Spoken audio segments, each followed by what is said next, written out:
सबैजनालाई फेरि पनि स्वागत छ आजको मेरो डे 90 मिनट ब्लगमा।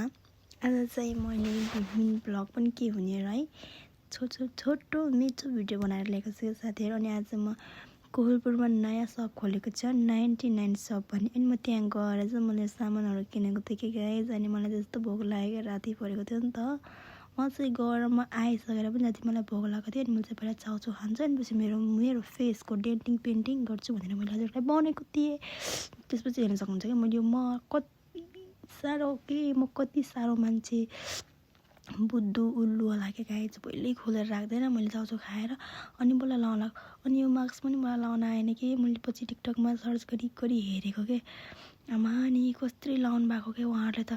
मजाले त्यो प्लास्टिकसँगै लाएर अनि त्यो प्लास्टिकलाई पछि खोलेर त्यति झोल्नी चाहिँ लाउनु भएको रहेछ के। तर मलाई आएन के गाइज। तपाईँहरूलाई थाहा छ मलाई आएन। ओ माई गड, म कति धेरै लुजर छु कि म हरेक काममा लुजर छु कि गाइज। ओ माई गड, म आफूलाई देखेर यति धेरै रिस उठिरहेको थियो नि। I am angry but so अब केही छैन, ह्याप्पी पनि भइहालेँ कि म। कहिले नलाएको चिजहरू लाउन पाएँ, मैले युज गर्न पाएँ अनि एकदम धेरै खुसी पनि थिएँ कि म। तर चाहिँ यसलाई मैले कहाँ त्यसै छाड्छु र भनेर मैले यसलाई निचरी लगाएको कि गाइज। लाउँदा यति राम्ररी हुम्ला भन्ने सोचेको पनि थिएन भनेर के भन्ने र गाइज। मलाई थाहा नपाएर आहा पछि कस्तो आहा बोल्यो कि मलाई फेरि। तर पनि आहा सफा पारेर चाहिँ गरिसकेको थिएँ।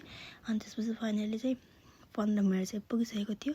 अनि त्यसपछि यसलाई रिमुभ गर्ने पालो आयो। अनि धेरै एक्साइटेड भएको थियो। अनि हेर्न सक्नुहुन्छ मेरो कपालमा पनि लागिरहेको थियो कि त मलाई मसुदा पनि मेरो कपाल सुदालाई पनि एकदम धेरै खुसी लागिरहेको रहेछ क्या राम्ररी बन्नको लागि।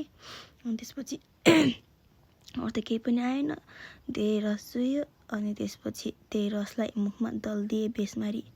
फेस त जस्तोको त्यस्तै माने भाइ। म त आफ्नो फेस कहिले गरेको पो थाहा हुन्थ्यो रहेन, केही पनि थाहा भएन। म त फेस पनि नयाँ जस्तो लगाएँ। सो यति नै हो, मेरो भिडियो हेर्न सक्नुहुन्छ मेरो हत्ते बिभत्ते। सो आजको लागि चाहिँ यति नै, अरू भिडियोको लागि चाहिँ भोलि वेट गर्नु होला।